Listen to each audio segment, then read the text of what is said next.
like to take a look. I sent you a couple of pages, and unfortunately, Karsten couldn't be here. He corrected a couple of mistakes on that. Each of those pages had a mistake or two.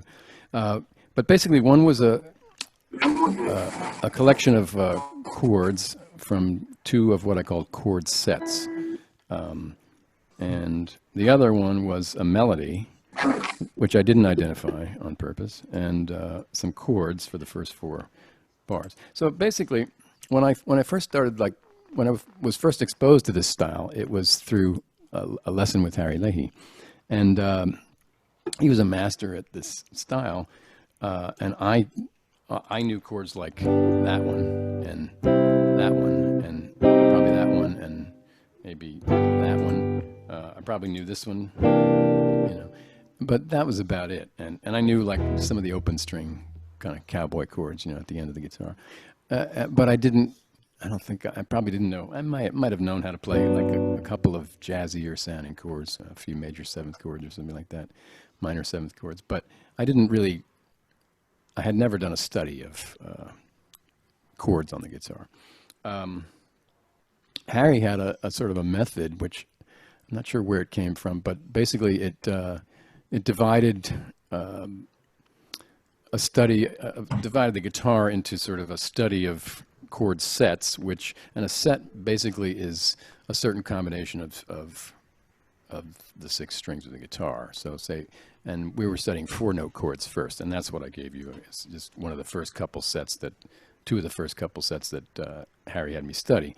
The first one I have he called it something else. He called it letter A or something, but I call it by the names of the strings that we're using, set 2, 3, 4, 6. So basically all these chords in the set of 2, 3, 4, 6 can be made just using those strings and no others. And the trick about this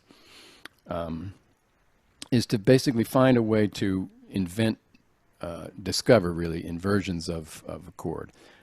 That's a very easy thing to do on a piano, where all the notes, all the C's kind of look the same because of the layout of the instrument. It's very visually clear. The guitar is only visually clear in one way, and that's with chromatics. That's the only easy thing about a guitar. If you have a chord here, you can move it up. That's hard to do on a piano. You have to work to do that. It's easy on guitar. But the thing that's hard to do on a guitar is to sort of see, like, say, this chord as the same thing as those chords. They're all different shapes, and until you really are seeing the notes clearly, it's not so easy to just visually grasp. Anyway, Harry gave me this first set that starts with this C major seventh chord. A slightly odd voicing in a way, but it has each of the notes in the C major seventh chord represented once and only once, which means you can take any note on any of the strings, and if you name the notes and you know that a C major seventh has 4 notes, C, E, G, and B, you move from the note that's sounding on the string to the next one that you find in the chord on that same string. So if you do that with all of these, that one goes there, this one goes here, and this one goes there, you get a chord. It's an even stranger sounding voicing, really, but it does have each of the notes represented again only once. And then if you do it again, you get this one, which is probably a more useful and familiar chord for most of us. And then you get this one, and since there are only 4 notes, there are only 4 inversions of each of these. So then they start to repeat. It's too high to play, but so anyway, those are major seventh chords. If you find the seventh and you flat it, you get a C7 chord, and then you can invert those. You really have to see the notes, and this is a great way to sort of help you memorize notes on the fingerboard if you haven't really done that. Then if you find that you take the C7 and you find the third, make that a flat, an E flat instead of an E, you get the minor seventh chord, and you can invert those. So, and you can do this with all sorts of chord types, and you can also sort of say if you have a C major 7th chord, and you want to play a C major 9, well, you can't do that without adding a 5th note. So what Harry explained one could do is to sort of take a note, say take the root, and move it up, and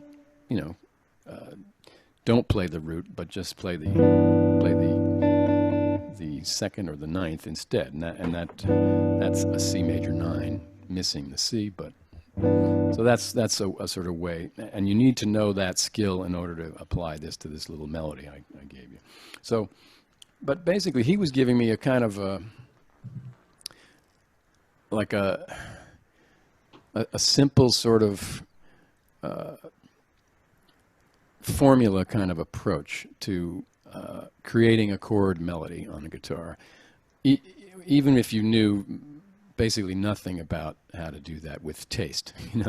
It's basically you plug in the values. If you know what these chords are. So I've given you 2 sets, and if you had studied them enough to be reasonably familiar with them, you'd have to study them in all keys, or at least a few keys, to get this little exercise done that I gave you.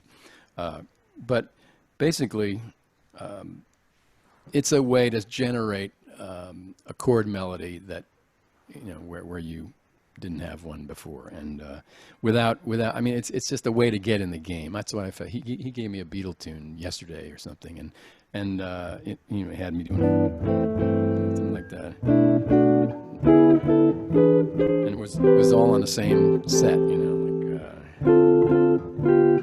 which is, it's not too bad, but it's not great either. And I wouldn't accept that as an arrangement that was done anymore, but it was just amazing to me to say, well, wow, you can do that. I didn't have any clue that could be done, and so as a kid that was a pretty big revelation. Anyway, for any of you who have never started from scratch with just a melody and chord changes, this is sort of a way to do it. Now the melody I have here is, you know what it is.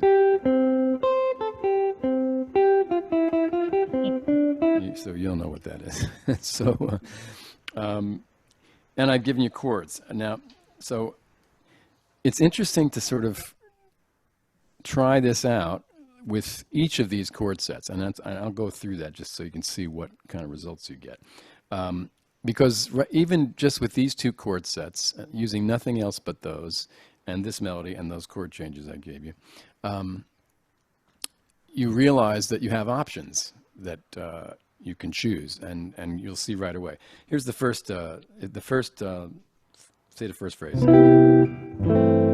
Right, so first I found the G in the melody, I found the C major 7th that has the G on the B string in the right place. And then the next one, the melody is a C, and an A minor 7th inversion. These are my A minor 7th inversions.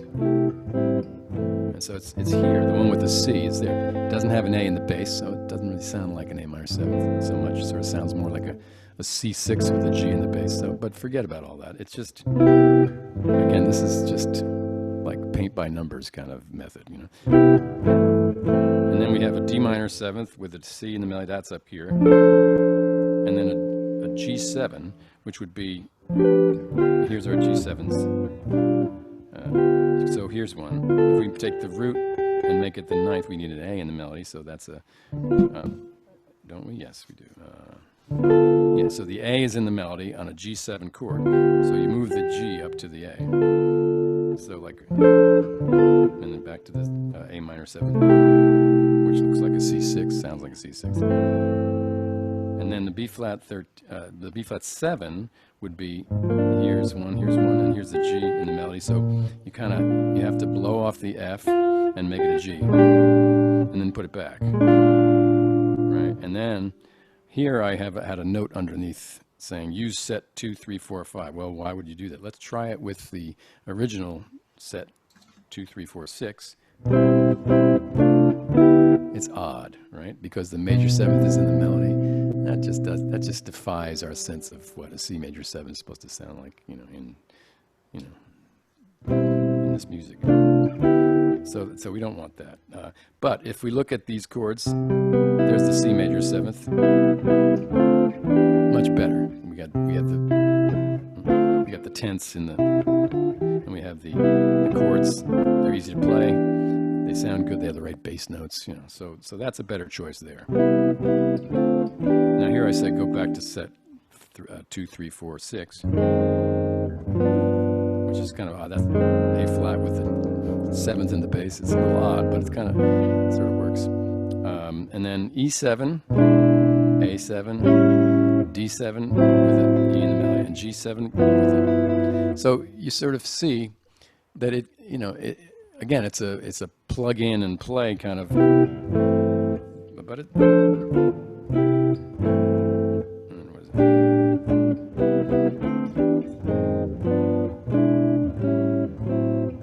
I mean, it's starting to sound a little like that style, It's not very good, but for me, this was an eye opener. Not this song, but that idea that you could, connect chords like this, because I just didn't know enough chords. So clearly, you can see the advantage. I wanted to revisit some of the tips from last meeting, since not all of you were here.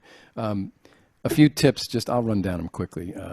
Just if you are going to arrange a tune for this style on guitar, I would start by learning the melody and the lyrics. I would equip myself with all sorts of chord vocabulary, as much as you can find. I would listen, or purposely not listen, if you felt like you knew the song really well, to as many versions of it as you can find. If you know it well and you want to just sort of see what your imagination comes up with, don't listen to versions. But I find that incredibly helpful, just in sort of in determining the essence of the song. Sometimes, especially in the jazz style, I mean, melodies can be very loosely interpreted, and sometimes I have to listen to 5 or 6 versions before I'm confident that I really even know what the melody is. So I like to do that generally. I think also you should pay attention to your choices when you're arranging one of these things, because there seems to always be a trade-off that's going on between the degree of complexity and the ease of playability. So those are things you want to sort of monitor and kind of adjust, so that you're not creating something that you'd never be able to perform. I've done it many times, so I don't recommend it. I mean, because the actual performance has so many other sort of factors that you can't control, and there's usually adrenaline and anxiety. I've tried to learn. I haven't always learned, but I've tried to learn to, err on the side of a little easier. I think that's a safer bet in general. Let's see. Sometimes. Before you just automatically start playing an arrangement, think about the consequences of the key that you're in. Is there a better key for it? Would that make it easier to play? Would that make it sound richer? Does the melody seem too high on the guitar, or is it so low that you can't get a chord underneath it? Things like that. So you can adjust that. A lot of guys like Wes Montgomery played a few. There aren't too many, but they're beautiful. But there are only a few. But a few of them seem to have been put into friendly keys. I think I remember I've grown accustomed to her face was in D, so he's got open E's and open A's and big voicings that you couldn't get in other keys. So he did that, and I think it's a great idea to search for that sometimes. Let's see what else. Consider intros and endings. They can really help sort of, since it's only a solo guitar, it's kind of hard sometimes to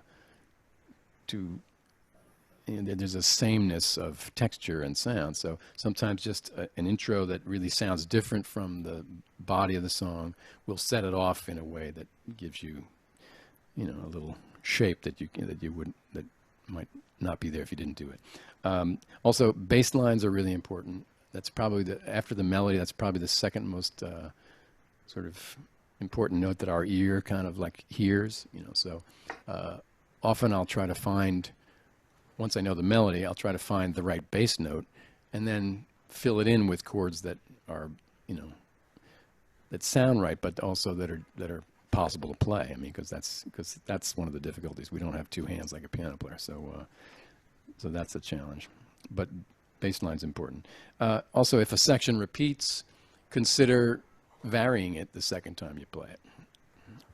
It's not always necessary, but sometimes that can make it more interesting. That's basically the list I wanted to make sure I ran down. So I think if anybody have any questions about that method of Harry's, it's not really Harry's, I guess. I'm not sure where he got those chords from, but they're a general study, and I think a lot of you probably are familiar with a lot of those. There are a lot of different chord sets you can study, and I have a bunch of them on that TrueFire channel. If you need a link to that, Susan's the one to ask for. But any questions about that whole approach or about that tune and you know, what's going on when I'm trying to do that? Is this something? I mean, I don't have a sense of where any of you are in terms of like doing this kind of thing. This may just ask you be a question, beginner stuff, Jon. or it may be, you know, new for some. Yeah. Who was that? I'm sorry, Brian. It's Mark here. Oh, Mark. Yeah. And just in terms of your harmonic approach when you're making these arrangements, do you take that approach that you mentioned earlier on of kind of building it up from the bottom up, from the bass line up? Or harmonically, how do you, once you've digested the melody, as it were, how do you build a harmony around it? Well, often, as I said, I do a lot of listening. If it's a tune I have never arranged before, I often do a lot of listening to lots of different versions. I'm often drawn to one that I like more than others. You'll hear when oh, hi Maddie, are you here? I have to interrupt myself and introduce. We finally have another representative of your gender, and I'm so glad. Susan has been the only one. It's been boys down. Please say hello to Madeline Peru. She's guitars for girls. That's right.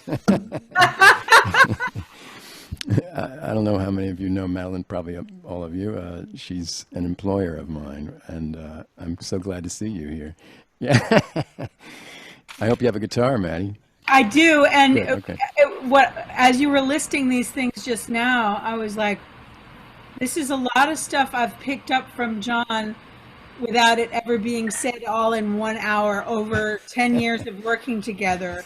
You know, bass lines is the second most important thing after the melody.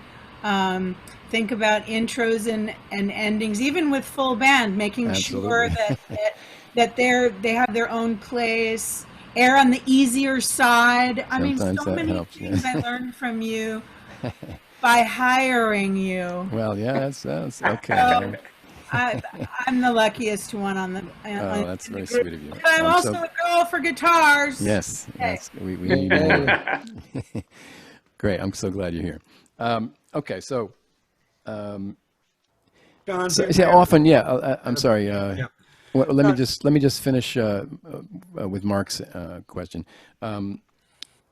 Many times, and I was going to say, you'll hear this when I play what I came up with for "Crazy He Calls Me," because I mean, hands down, the Billie Holiday version is the only one for me. So it's just too great, you know. I mean, but I listened to a lot of other ones too. I mean, that was what drew me to it, because I knew that version, but. There are many others, and there's a few places in that tune where, actually several places where you can really do some different things, and people do lots of different things with the harmony. And I actually kind of strayed from it a little bit in spots, and I embraced it in other spots. But that was my reference point. And usually that's the way. For instance, there's a.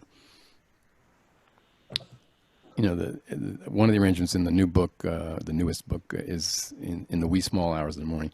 It's, of course, I think it must be Nelson Riddle, I guess, I forget, but probably Nelson Riddle. And it's the Sinatra version. And it's just I mean, I probably was drawn to doing the tune because that version just is unbelievable, and I couldn't get enough of it, and it's so gorgeous. And okay, well, I better do that one, you know. And so in that one I tried to stay pretty true to that particular harmonic treatment. And so sometimes I'll have a favorite. Other times I'll try to invent something and just see if, okay, can this go somewhere else? And that's a lot of times just a lot of trial and error. This time, I didn't want to share these ahead of this meeting, but once this meeting is done, I'm going to post some, it may take a couple days, but I'm going to post several videos that I recorded over time for a couple of the arrangements that I did for today. And you'll see how they evolved a little bit, because I mean, it was a little strange to have the video camera running and sometimes just have me staring at a guitar and like there's nothing happening, you know, because there's something's brewing, I guess, but I wasn't coming up with anything all the time. So they're not fun listening really, but they, my hope is that, you know, you'll see the thing change over time. And in fact, that one ended up in a different key over time. And it evolved, and I tried to sort of document that. So for that one and Darn That Dream, I think I have a couple for that one too. So I think that might be a fun thing to watch if you want a little more insight than I can probably give you just by trying to remember what it was like. But I tried to keep track of it. So I don't know if that answers your question or not, but mostly it's. I'm usually drawn to the song, but I don't tend to arrange tunes that I haven't heard versions that have made me love the song. So often that's my place to start. You know. I'm sorry, we had another question. Was it you, Bob? Yeah, it was when you're talking about the string sets. Can you hear me clearly? Yeah, very clearly. Okay. So when you're calling it like a paint by numbers, and I can understand that. So what we want to do is that a good place to start, or it seems like that could kind of also be a limitation of some if it gets too mechanical, you know? Yeah, I mean, it's only I would say it's a tool if you can't find the means to do it without it. You know, it's for me. I had no concept of this when I was introduced to these chord sets and the whole idea of making an arrangement for like a chord melody arrangement for guitar. When I started, I just couldn't do it at all. You know, I just didn't know those chords. So, and I couldn't think about. It was yesterday. You know, it was like I told you, and that's never a choice I'd make today if I were arranging yesterday in that key. I would probably just have a C in the bass. It's a C chord after all. You know, I would want the C in the bass. I wouldn't want this. It sounds strange to me. But but for me, it was like, okay, here's right away. My ear was good enough to know that okay, well, this is not what I would choose ultimately. I would never, you know, even as a kid, I knew there was well, that's a little odd sounding, but then when I heard this section, the next line, even though that's the paint by number thing, there's a lot in there that's pretty juicy and pretty beautiful, like this one. I had never done that before. That was the first for me, and I said, okay. I mean, there was another way to do that. That was a B. He called that a B minor 7th chord or something, or B minor 7 flat 5. And if I had studied those, I would see. There's one. Let's see. There's one. There's one, and that would be so. You could play it that way. You could play this B minor 7 flat 5 chord and blow off the third that's on the B string and replace it with the melody, like dun, dun, dun, but it didn't sound right to me. Or you could also take this chord and blow off the flat 5 and make it the 11th so that you get the melody that way. And that just really sounded more musical to me. So I chose that. Even within that very limited bunch of options, I was making choices, and one should always do this, of course. So Yeah, that's an odd one too. It's kind of, there's something cool about it, but I would never do that. Now I would probably low,